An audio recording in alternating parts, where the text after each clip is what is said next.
웨인 밀러라는 사람이 안식이라는 책에서 쓴 글을 소개해드리겠습니다.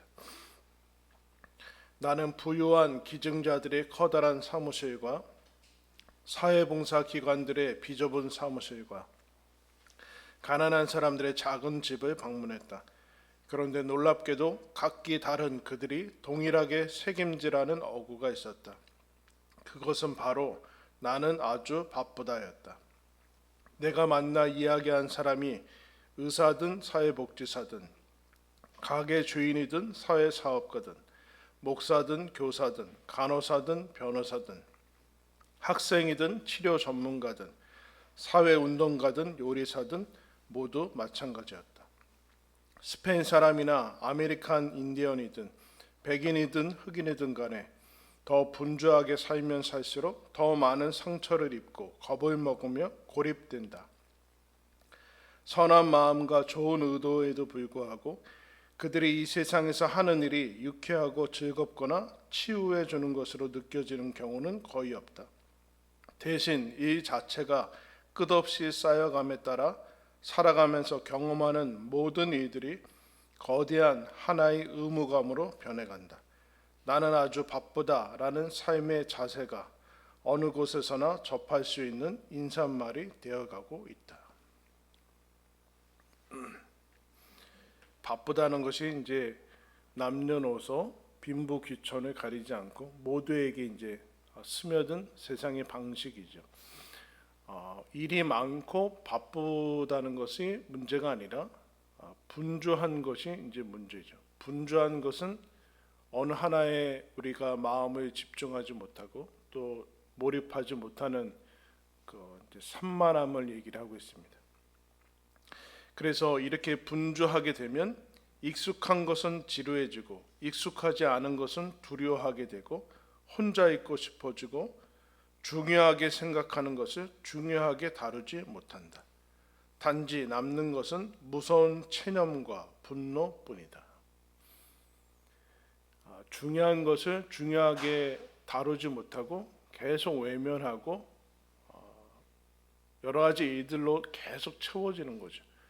어디로 가는지도 모르고 어디로 무엇을 위해서 사는지도 모르는 상태에서 바쁨으로 자기를 위로하는 그런 상황을 얘기를 하고 있습니다. 주님께서 오늘 우리가 읽은 말씀 잘 아는 말씀이죠. 여러분, 수고하고 무거운 짐진 자들아. 요한복음 3장 16절과 함께 이 말씀은 우리들에게 큰 위로를 줍니다. 수고하고 무거운 짐진 자들아, 다 내게로 오라. 내가 너희를 쉬게 하리라. 그러면 우리는 이 말씀에서 순간 드는 생각은 이제 드디어 모든 짐에서 벗어나서 아무 일도 하지 않고 살 수 있구나 라는 생각을 가지게 되는데, 여러분 그러세요? 여러분도 예수 믿은 지 꽤 되셨는데 아무 일도 하지 않고 놀고 먹어도 살 수 있는 길로 예수님이 초대하신 겁니까? 아님을 알고 있죠. 그러면 그건 줄 알고 왔는데 어찌 빠지지도 못하고 지금 그냥 그러고 있는 거예요? 그냥 좋은 소리지, 이건 아직 모르는 사람들한테나 그냥 낚시용으로 하는 말씀입니까? 오늘 그 얘기를 지금 예수님께서 하시죠. 수고하고 무거운 짐. 여러분 묻겠습니까? 이런 거예요. 여러분들의 삶은, 여러분들이 지금 삶을 살고 인생을 살고 있는데 짐으로 느껴집니까?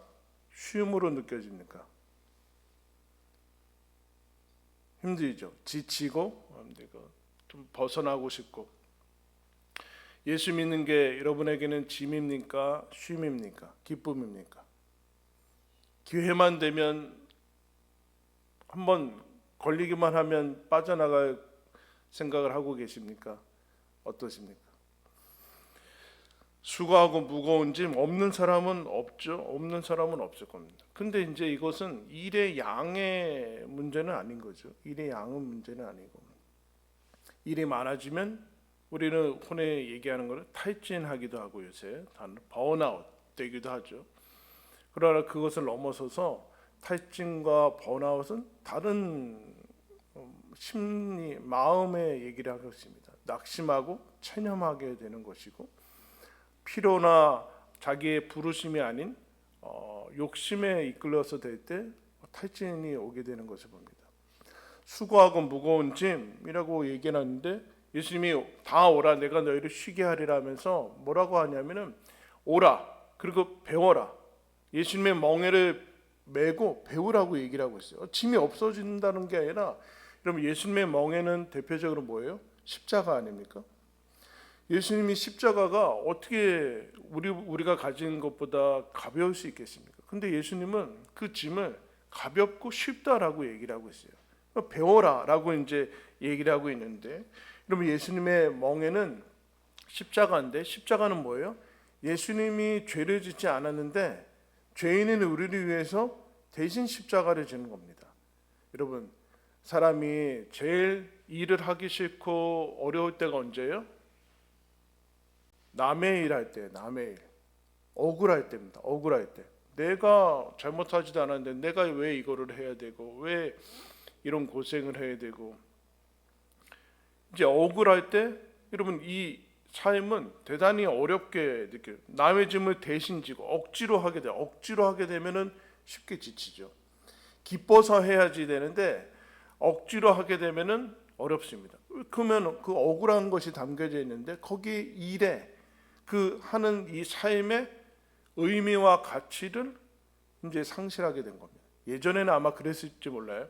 예전에는 기쁘고 의미와 가치를 스스로 부여하면서 왔을지 모르지만 어느 순간 이렇게 지나면 의미와 가치는 다 상실되고 반복되고 어쩔 수 없는 그런 책임과 의무감에 휩싸여서 살아가게 되죠. 몸은 움직이고 관성의 법칙에 반복되어서 가는데 이미 내면과 영혼은 다른 데 사라져 있는 상태예요.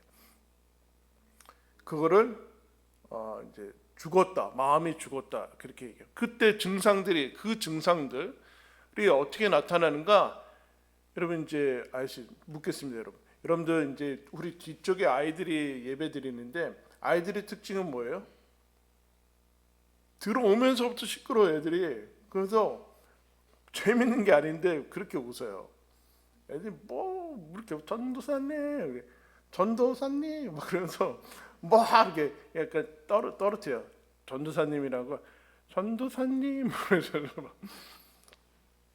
여러분들 아이들이 웃을 때 여러분들 같이 웃습니까? 아니면 시끄럽다고 그럽니까? 시끄러워. 그렇습니까? 옆에 사람이 울 때 같이 울어줍니까?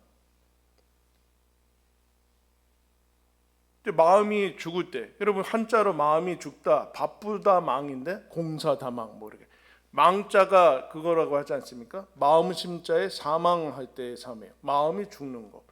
마음이 분주하는 것이 가장 핵심적으로 공격하는 것은 마음인데 마음을 죽인다는 거예요. 근데 일은 계속돼요.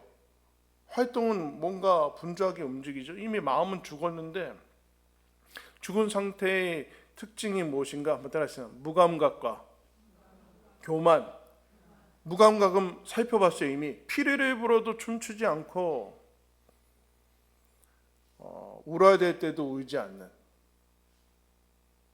감각이 마비된 죽은 상태죠. 여러분 죽은 상태. 산 사람과 죽은 사람의 차이는 뭐예요? 죽은 사람은 딱딱하잖아요. 무감각해요. 울지도 않고 웃지도 않고 하는 거. 근데 살아있다라고 착각하는 무감각한 상태. 예수님이 이미 얘기를 했어요. 또 뭐예요? 교만. 아무리 기적 같은 것을 체험해도, 기적을 체험해도 감사하지 모르고 기적인지 모르고. 오늘 여러분 두 발로 여기 걸어왔어요? 엘리베이터가 없어서 걸어와야 되잖아요. 그죠? 기적 아니에요. 기적이라고 생각하지 않죠. 숨 쉬고 있는데 기적이라고 생각하지 않아요. 자가 호흡을 하고 있는데 기적이라고 생각하고 있지 않아요. 오늘도 식사를 하고 하는데 그걸 기적이라고 생각하지 않아요. 감사하지 않죠. 무감각하고 교만해. 교만은 하나님이 계시지 않는 거예요. 거기 내가 신이 된 거예요. 내가 스스로 다 만들어낸 거고 내가 돈 벌어서 내가 먹고 사는 거니까 거기 감사할 이유가 없죠. 근데 죽은 거예요. 마음은 죽은 거예요. 이미 마음은 지쳐 있는 거고 허무한 거예요. 허무한 거. 이 증상들이 나타나는데 예수님은 우리보다 더한 십자가를 졌고 자기가 잘못한 것도 아닌데 십자가를 지는데 예수님이 뭐라고 합니까? 우리가 잘 아는 말씀처럼 그가 찔림으로, 그가 상함으로 우리가 나음을 입고 우리가 죄사함을 받는 거예요. 그가 죽음으로 우리가 살리심을 받았고 그가 죄를 짊어짐으로 말미암아 우리를 의롭다함을 받게 되죠. 근데 예수님이 그 십자가로 가는 길에 묵묵히 입을 열지 않았다 그렇게 얘기를 합니다. 왜 그럴까요? 예수님은 이 십자가를 통한 의미와 가치를 알았어요. 억울해하지 않았다는, 입을 열지 않았다는, 잠잠했다. 왜 그러니까 그 앞에서 살펴봤죠? 예수님의 증상들은 다르게 나타났어요. 교만함과 무감각함으로 나타나지 않았어요. 거기가 여러분 키라는, 거기가 예수님이 내 멍에를 베고 베라, 내가 어떻게 멍에를 짊어지고 갔는지 거기에 열쇠가 있더라고요. 그럼 열쇠는 무엇인가? 여러분 29절 말씀 보시면 나는 마음이 뭐라 그래요? 온유하고 겸손하니. 여러분 육신의 문제, 단순한 육체와 영혼은 다 연결되어 있으니까. 그런데 육체만의 피곤함의 문제는 일주일 쉬면 돼요, 여러분. 그죠? 좀 용기가 필요하고 좀 회사나 말해야 되겠지만 한 달 정도, 일주일 정도 쉬면 되죠. 그럼 풀리겠죠. 그것도 안 된다. 한 달 정도 쉬면 돼요, 여러분. 한 달 정도 쉬면. 그럼 계속 쉬라고 할 텐데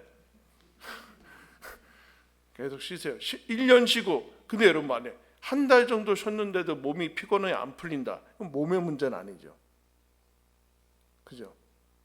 1년 쉬고 10년 쉬고 10년 동안, 그러니까 앞으로 남은 인생을 아무것도 안 하고 먹고 놀기만 한다. 뭐예요? 백수. 버리잖아요. 아무 일도 이제부터 하지 말고 100년 동안 먹고 살게 해줄 테니까 아무 일도 하지 마라. 우리가 그 바라는 그게 제일 좋을 거라 생각하는데 그럼 그 삶에는 의미와 가치가 없습니다. 사람은 만족하지 못해요. 한 달만 그렇게 살아도 만족하지 못해요. 근데 예수님께서 뭐라 그러냐면 마음에 있다. 짐이 쉼이 되는 그 열쇠는 마음 심자이다. 짐이 마음 심자인데 마음이 온유하고 겸손해야 된다. 온유는 뭐예요? 아까 얘기했죠. 무감각한 거에 반대예요. 죽은 사람은 딱딱한데 체온이 없는데 따뜻한 거죠. 온유라는 것은 하나님에 의해서 다루어지는 것을 얘기해요. 다루어지는 거. 그리고 겸손하다고 해요. 겸손은 뭐예요? 하나님을 인식할 때만 생기는 거죠. 하나님을 인식할 때. 하나님을 인식하는 것이 뭘까요? 내가 피조물이라는 거예요. 나는 하나님이 아니라는 거예요. 여기 있는 사람 중에 100년 이후에도 여기 있을 사람은 없어요. 그죠? 100년 이후에도 여기 있을 사람은 없어요. 근데 우리는 자신이 죽을 거라는 생각은 아무도 하지 않아요. 한계를 인식하지 않는다는 얘기예요. 근데 한계를 인식하는 것이 역설적으로 자유함의 여러분 시초입니다. 나는 하나님이 아니구나. 나는 모든 것을 할 수 없구나. 모든 것을 통제할 수 없구나. 라는 사실을 알게 되죠. 교만함과 무감각함 속에서는 아무런 일도 나지 않아서 거기에는 여러분 온유와 겸손에서만 예수님이 어떤 게 나옵니까? 실패 앞에서 지난 시간에 감사한다고 그랬어요. 하나님의 뜻을 받아들이고 맞습니다. 하나님 이것이 하나님 뜻입니다. 어린아이와 같으에게 하나님께서는 실패 없이 하나님의 일을 드러내십니다. 하면서 다른 방향으로 갈 수 있었던 것, 온유와 겸손에서 드디어 감사가 나오는 거죠. 감사는 무슨 뜻이에요? 모든 것이 선물이라는 뜻이에요. 모든 것이 선물이라는 뜻입니다. 여러분들이 가지고 있는 짐이라고 여기는 거, 당장 벗어버리고 싶은 거 진짜 없애줄까요? 하나님께서 어느 날 나타나서 그거 진짜 없애줄까? 여러분 자녀가 여러분들 속속에서 자녀를 위해서 기도하는데 보기만 해도 힘든데 그러면 어느 날 하나님이 자녀 없애줄까? 아니죠. 선물이잖아요. 자녀가 선물에서 책임이 나오기 때문에 책임을 지어야 되기 때문에 선물은 받은 자의 책임이 있기 때문에 당연히 여러분 거기에는 우리가 흔히 쉽게 여기 짐 같은 요소들이 있죠. 근데 여러분 짐이 있다라는 것 자체가 선물이라는 뜻이에요. 선물의 요소를 부각시키고 알아차릴 때만이 기쁠 수 있죠. 이런 아픈 데가 있잖아요. 몸에 아픈 데가 있잖아요. 어때요? 없애줄까요? 막 다리가 아프니까 다리 없애줘요? 아니잖아요. 다리가 선물 아니에요. 선물. 근데 우리는 이 짐에만, 이 책임과 그 어려운 점에만 집중해서 이것이 죄인인 우리들한테 모든 것이 선물로 주어졌다라는 인식을 하지 못하는, 겸손하지 않은 거죠. 근데 그걸 인식할 때만이 짐에서 벗어나서 쉼과 기쁨과 만족과, 이거는 나에게 주신 은총이고 선물이고 사명이고 가치가 있고 의미가 있고 라는 것들을 여러분 깨닫게 된다. 마음의 쉼을 얻게 돼. 마음이 기쁨으로 만족으로 평강으로 견딜 수 있고 감사할 수 있는 그 능력이 생겨. 그러면 이것이 어떻게 가능할까? 교만한 사람이 어떻게 겸손하게 되고 강팍하고 무감각했던 사람이 어떻게 온유한 사람이 될 수 있을까? 예수님이 오늘 그 얘기를, 내게 배우라. 내 멍에는 쉽고 가볍다. 무슨 얘기인가? 여러분, 우리가 아무리 열심히 일하고 아무리 부귀영화를 누리고 그렇다고 해도 마지막 결론이 사망이라면 인생이 허무한 거죠. 우리가 모두 다 보이는 가시적인 인생의 결론은 사망으로 갈 거예요. 그죠? 여기 예외는 없어요. 어떤 사람도 예외는 없어요. 사망으로 끝날 거예요. 근데 인생의 결론은 사망, 죽음으로 가지고 있으면 거꾸로 생각하면 모든 게 허무한 거죠. 사실은 열심히 일할 이유도 없고 크게 연연할 필요도 없어요. 열심히 일하는 이유는 뭐예요? 잠깐의 어차피 다 허무하게 끝날 건데 그 잠깐의 우월감과 그거를 위해서 한다는 거예요? 웃기는 거예요, 사실은. 사망이라면 수고하고 무거운 짐이 해결되지 않아요. 허무한 거예요. 교만의 친구는 절망이에요. 이미 절망 상태로 들어가서 체념한 거예요. 무감각한 거니까 움직여요. 열심히 일해요. 마음은 죽었는데 왜요? 충동으로 그걸 커버해야 돼요. 내 마음이 죽었다는 거, 내가 이미 목표 없이 아무런 의미와 가치를 못 느낀다는 것을 내 스스로 잊어야 되기 때문에 세상의 충동과 쾌락으로 채워야 돼요. 분주함으로 채워야 되죠. 즐겁게 하는 일들로 채워야지만 나는 버틸 수 있는 거예요. 버틸 수 있는 거. 예수님이 쉼으로 우리를 초대하고 있어요. 쉼으로 초대하고 있어요. 만약에 결론이 사망이 아니라 모른다, 미지와 미정이다, 가봐야 된다, 그러면 인생은 형벌이죠. 이게 율법주의의 무서운 거예요. 가봐야 된다. 하나님 앞에 가봐야 돼. 너희들이 사는 거 봐서, 살아왔던 거 봐서, 얼마나 착하게 살았는지 봐서, 거기 주님께서 가봐서 해보고, 그러면 인생은 모든 게 공포스럽고 형벌이고 걱정거리고 빨리 벗어버리고 싶고 아니면 버티고 이런 거밖에 없어요. 근데 여러분, 예수님이 오셔서 뭐 하십니까? 이 죄와 사망의 짐, 허무와 절망과 수치와 내가 저지른 것에 대한 그 죄에 대한 책임에 대한 것들을 다 짊어지시고 가세요. 그래서 뭐 하십니까? 결론을 바꿔버리시죠. 우리의 결론이 사망이 아닌 부활이고 하나님 나라의 영원한 생명과 하나님 나라의 권세를 누리는 것을 결론으로 확정을 지으셨어요. 그러니까 예수님만이 우리한테 수고하고 무거운 모든 짐진 자들한테 오라고 얘기를 하시는 거예요. 가장 큰 짐은 뭘까요? 죄와 사망의 짐. 왜요? 그거 들어가면 아무것도 의미가 없어져요. 무가치한 거예요. 허무한 거예요. 안개 같은 인생을 사는 거예요. 근데 예수님이 너희들의 삶의 결론이 영생이고 하나님 나라고 승리다? 그러면 여러분 거꾸로 돌아보면 뭐예요? 지금 너희들이 짐이라고 여겨지는 거 사실 선물이고, 고난도 닥치고 너희들이 겪어야 되는 어려움도 닥치는데 그거 어느 것 하나도 무가치한 것은 없다.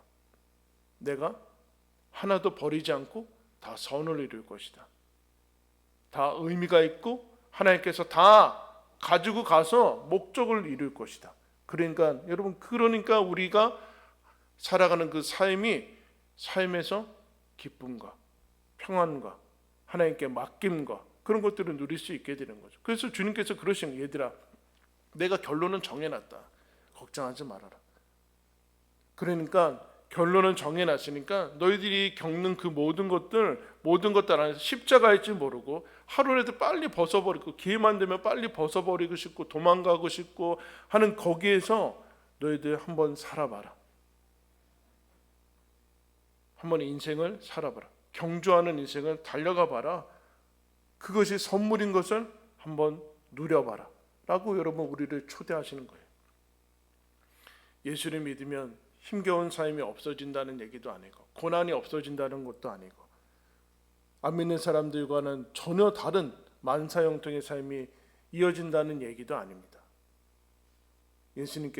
예수님을 믿으면 예수님이 우리의 짐을 짊어지시고 함께 걸어가니까 살만하다, 해볼만하다, 아니 이미 승리한 삶을 걸어가고 있다. 그 가치를, 목적을, 의미를 이미 하나님께서 부여줬으니까 너희들 힘내어서 걸어가라 라고 우리에게 초대하십니다. 거기에 우리의 마음의 평강이, 하나님 나라가 임하게 되는 것이죠. 여러분, 수고하고 무거운 짐 안 진 사람이 어디 있겠습니까? 그죠? 수고하고 우리가 이 땅의 생이 끝날 때까지 우리는 수고할 것이고 애쓸 거예요. 그러나 그것이 하나님 안에서 영광이요, 기쁨이요, 선물이라는 사실을 다시 한번 기억하시면서 주님 바라보시면서 또 힘내어 여러분들의 인생을 걸어가시기를 예수님의 이름으로 축원합니다. 기도하겠습니다.